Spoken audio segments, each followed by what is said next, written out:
మనం గాయం తగిలితే గాయానికి మందు రాస్తాయి కానీ గాయం తగ్గదు. అలాగే కొందరు మనల్ని అన్నటి మాటలు అంటూ ఉంటారు. ఆ మాటలు మనం పట్టించుకోకుండా ఉండాలంటే, ఆ మాటలకి ప్రశాంతత వచ్చేది.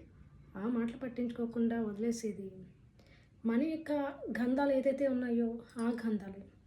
మన గంధాలు దేవుడు ఎవరికైతే వాళ్ళకి హిందువులైతే గీత ఇచ్చాడు, అలాగే క్రిస్టియన్ అయితే బైబిల్ ఇచ్చాడు, ముస్లిం అయితే ఖురాన్ ఇచ్చాడు.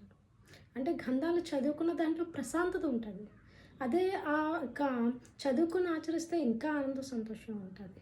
ఎవరైనా ఏదైనా మాటలన్నా మనం పట్టించుకోకుండా ఉండి వాళ్ళకి బదులు చెప్పామనుకో వాళ్ళకి మనకి తేడా ఉండదు. కాబట్టి ఎవరైనా ఏమన్నా సరే మనల్ని వాళ్ళు అంతటా వాళ్ళు వదిలేసి మన గంధాలు ఇచ్చాడు కదా దేవుడు. ఆ గంధాలు ఉన్న వాక్యాలు మనం చదువుకున్నాం అనుకో ప్రశాంతత, మనశ్శాంతి అనేది లభిస్తుంది.